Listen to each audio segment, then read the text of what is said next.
Welcome back to an episode of Kate and Isaiah Living Large. I'm Isaiah. And I'm Kate. And on this episode, we're going to talk about does how you dress affect how you feel. Yeah. But before we begin, happy birthday. Thanks. What's that one that, da-na-na-na-na, today is your birthday. Yeah, today is my birthday. The day you're listening to this is my birthday. The day you're listening. How old are you now? 75? 24. 52. No. I'm 43. Oh, right. 3 years since we started, right? Yeah, because we started at 40. And it's all been uphill from there. How was 42? It was the answer. It was the answer. You are correct. It is the answer. Yeah. No, it was, you know what? 42 was great. Yeah. I mean, there were some ups and downs, of course, like any year, but no complaints. Well. Right. What's 43? What is your expectation of 43? Well, I don't know. Just going to keep on keeping on. I mean, I'm going to headline my first show at 43. That's true. That's in 10 days from now. Yeah. It's the 21st. Yeah, it'll be the 21st. Yeah. It was sold out 2 weeks ago. Oh my goodness. I didn't get tickets. You did not get tickets. No. You know, if you weren't in the middle of a move, I might even harbor a grudge. You can still harbor a grudge. It's fine. No, I'm not going to harbor a grudge. At least 60 people like me. At least. Yeah. That's exciting. It's your birthday. Yeah. I assume you're gonna spend some time with your folks for your birthday. At some point. Today is Wednesday, the 11th. You probably and I will be hosting trivia. That's right. Tonight. Oh my goodness. So I assume Melvin and Katie will listen to this before trivia starts. Probably. So hi, thank you. And yeah, I have no real plans for my birthday. I think because I've got the big show coming up. Yep.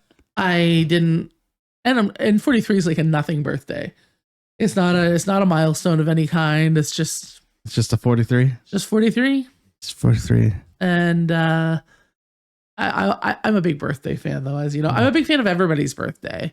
Well, yeah, I'm a big fan of your birthday. I'm a big fan of everybody's birthday. Like I love the idea of celebrating someone, and why not celebrate them at this pre-designated time? Celebrating at the time in which they've rotated 43 times around the sun. And it doesn't need to be gifts. It doesn't need to be whatever. It's nice to acknowledge people. And true. And today we acknowledge me. And today we acknowledge you. Yeah. That's exciting. Yeah, no, it's good. So on that, I thought we'd talk about this topic. I mean, I could ask you about yourself. Well, but it's about me today. It's about you today. It is always about you, but it is about you, specifically about you today. Yeah.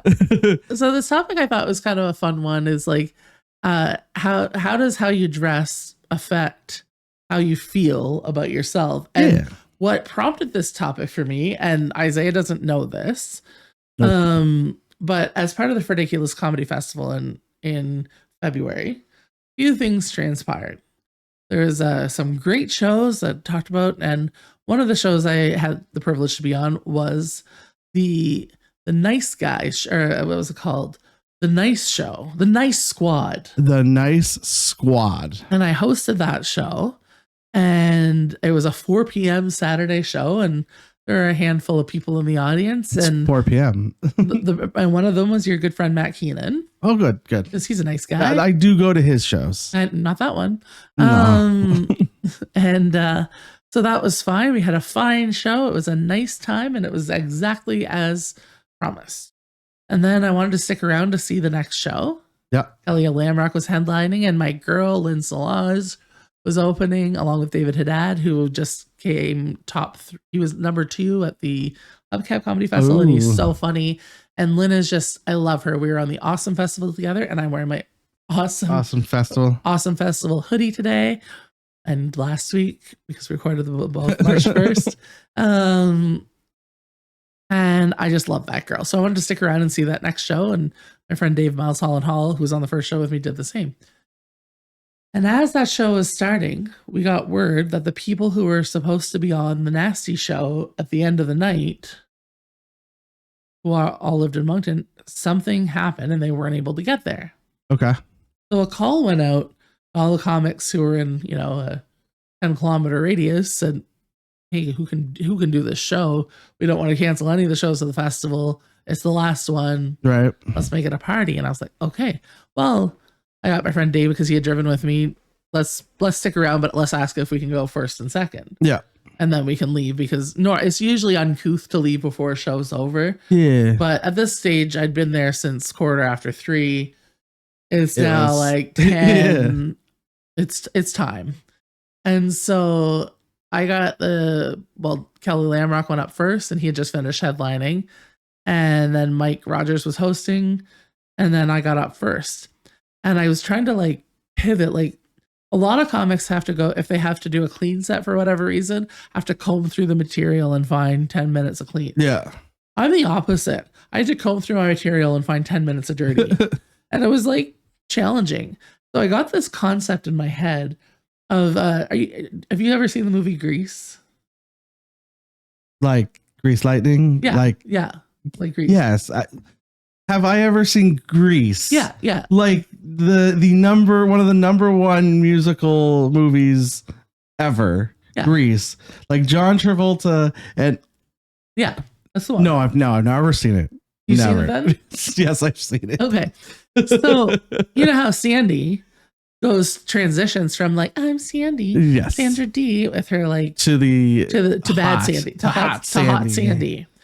So I thought I would pull off a hot Sandy transformation. Okay. And I will say, as I've talked about multiple times on the show, I'm someone who struggles with that feeling. Sure. And struggles with varying degrees of self-esteem, particularly related to how I look. But I still will commit to a bit. And so I started to plot it out. And what I had been wearing for this Nice Guys show was a pair of leggings and sneakers and a yellow crew neck shirt with a long cardigan. And I looked fine for the Nice Squad.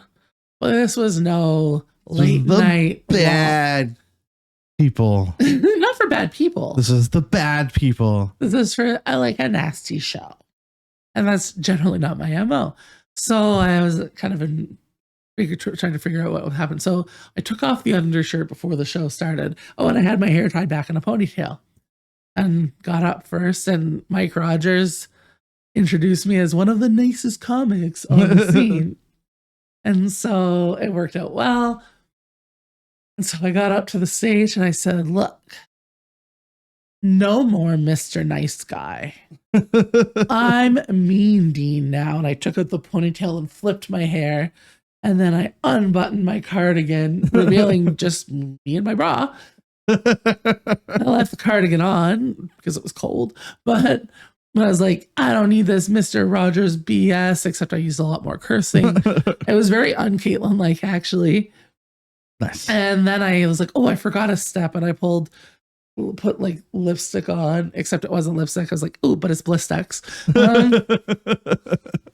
And the one move I forgot to do is I should have taken off my glasses too to really sell it. Everyone knows you put your hair down, take your glasses off, instantly hotter. Exactly. If any teenage movie from the year 2000 taught me anything, it's that. But I forgot the glasses, so on me. And then I did a dirty, and then I would start to go into my normal fun fact. I was like, wait, Mean Dean, fun fact. And I did my whole set that way. And what was so funny is I'm up on stage and I'm doing this thing and it was almost exhilarating. I'm not going to start stripping or anything anytime soon. I'm not going to adopt this into a normal scenario. Take up burlesque. I mean, I have done that. Oh, that's true. I've disrobed at the Imperial, if you'll recall that story. Do remember that. Yeah. But I'm not this isn't going to become a normal part of my comedy act or anything, but that level of confidence, I felt like $1 million. Yeah. And I thought, do I look any different than I did before I did that? No. Am I still fat? Sure. But I felt awesome. And I think that I don't know for sure. I wasn't on the other side of it, but I think that came out. Yeah. I mean, I think any time you dress up differently than what you normally dress, I think that can definitely affect the way you think about like you feel inside your body for that time period. Yeah. But I also think it translated, like I was so confident in having done that like I was just like, man, I think I walked a little different for a few days, and like just was like, I can't believe I did that. Like, but also, does anybody think of me any differently now? Probably not. Probably nobody's thought twice about it. But I feel great even now. Like it's a week later. I feel fantastic about it. Yeah. Yeah, I mean, I when I put a suit on, I sometimes feel more confident in the suit, and yeah, you know, just having that extra, that different, and that gives you a little more confidence, like looking a little bit more professional. Sometimes looking for, like, it definitely, depending on what you're wearing, can affect that. If you wear it all the time, I think it would wear thin. You think? I think so. I think you need that change. Yeah, the fact that it's a change. Yeah, I think doing something different is the bigger thing. That's something that's typically out of your comfort zone. Right, because I always used to think, like, I always knew it felt great to like get all dolled up and go out and stuff like that, and to get ready with your friends and that kind of thing. Yeah, all felt good. But I always kind of attributed that to it being a whole thing. And a whole social, like, oh, what are you wearing? Oh, what are you wearing? Are we going to do our makeup together? Like, is this a thing we're going to do? And it was like a whole social thing. I think that has some effect of it. But after this whole thing that I didn't plan it more than 20 minutes before it happened. So it's not like I had a whole afternoon to be like, I'm going to look really great today. Do this. It was like, 10 minutes of like loose planning to execute something for a stage show. And it still had a similar effect. So I think it actually had as much to do with just the clothes. Yeah. And actually the clothes were not different. They were just differently presented. Yeah. And like I didn't have any makeup on. Like it really didn't change anything other than my attitude. Yeah. So I guess the question is it the clothes that changed your attitude, or was it the just being more confident and giving that attitude off that you normally don't give off? Like, yeah, and I don't know. Are they separate, or are they together? Is it the fact that I did that it gave me a boost of confidence? Yeah. Is it causation or correlation? Is that the one of like? Yeah. And like, actually, as we're talking, I'm gonna move the needle on the topic a little bit. Is the same thing happens to me if I'm sorry, someone just bicycled by with a beer box on their head. Nice. But yeah, if I am talking to a very good-looking guy who I believe is out of my league, I am just 100% myself. Yeah. All of a sudden, I'm just like, whatever. Don't. I'm exactly who I am with you or with somebody who knows me super well. And it's no holds barred. And then all of a sudden there's like a switch on them. Like, well, I don't look different. There's something that's coming out of me right now, like a confidence that, I wish I could figure out how to harness that all the time. No, that's fair. I mean, I think that confidence just mentally can do that for you, right? I'm gonna draw this back to a movie I just watched.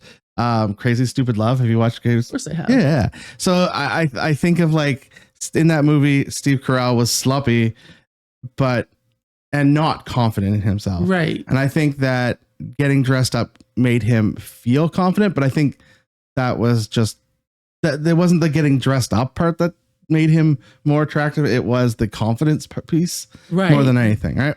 Right. And I guess, is it the clothes make the man, as it were? Or I think it can draw that out of you. I think that's the key, is that it's not necessarily what you're wearing, but that it makes you feel that confidence that you always had. Fair. And I guess the other thing for me, and this is also coming together as we're talking too, is anytime that I've had that confidence exude out of me, it's because I've performed in some way. Yeah. So it used to be karaoke bars. Yeah. If I'd like, because once there's a microphone in my hand, there's no stopping me. That's true. and I guess the same goes for comedy, and kind of taking that a little bit differently than I normally would. Yeah. And kind of almost adopting a persona, and that same person is me. Yeah. It's just not always you. So it's a little bit, it maybe gives you a little bit extra confidence boost, just putting on that extra act. Right. Yeah. Yeah. I don't know. It's But I think there is something to be said for just putting nice clothes on and feeling like you look nice. Like, I like to feel comfortable a lot, but I also sometimes like to just look good. Yeah. Right? Yeah. Like today was not one of those days for me. Well, it's always one of those days for me. Wearing a sweatsuit here to record this podcast on my birthday, for my birthday. For your birthday. I don't know. It is definitely, there is a thing to be said for putting on clothes and like making yourself feel like you look good, and feeling like you look good gives you that, can make you feel more confident in yourself and give you that extra little pep in your step kind of thing. Right. It is, right? So I think that that confidence is always there. I think that it's just that it brings out that mental side of it, that maybe you're always doubting yourself, and then just putting on that costume, as it may, brings it out of you. I wonder how we could harness that without, and sell it in a bottle. Well, even just internally, and not, I don't know. If you can figure that out, I think you win $1 million. I think people have been trying to figure that out for 1 million years. Somebody the other day, a friend of mine said, accused me of having more confidence than I should. little confidence hubris. Yeah, I was like, thanks, Bill. You are too confident. Stop being so you confident. have more confidence than you have any right to. Let me knock you down a peg or two. Yeah, I was like, that hurt. I don't know. I think I don't know. To me, I always feel confident in whatever I do, even when I, stumble and fall a little bit on Union Street. I still, I don't know. To me, it's an attitude, right? Yeah, it is. Of course it is. So like, ratings are in. I don't have to strip down my bra to be confident. Congratulations. But it was fun. But sometimes it'll give you that extra confidence. It was fun. Heck yeah. But let's wrap this up. I think happy birthday. Thank you. Welcome to 43. Thanks. I mean, I guess I can't welcome you to 43. Congratulations, way up there. I'm only 34. No, you're not. You're like 38 this year, aren't you? 37 right now, okay? You'll be 38 in July. You'll be 38 in July. Or as one of my coworkers says, you'll be like 50, right? Oof. So I have a couple of colleagues who are in their 20s who are like, who make fun of me constantly for being the old lady. Yeah, same. Like, stop it. Oh, but where can people find us on the internet? Find us at Kate and Isaiah Living Large on Facebook, and you at Maritime Brews on all of the social medias. Of course, we still have the Buy Me a Coffee going on. If you want to help donate to us, we've got like 2 more episodes left in this space. And yeah, we have 2 more episodes left in this space coming up, and then we'll be in a brand new space. And then, but if you can like, share, subscribe, follow along so you can see us in the brand new space, or come on over to YouTube and like, share, subscribe over there. That'd be much appreciated. But until next week, bye.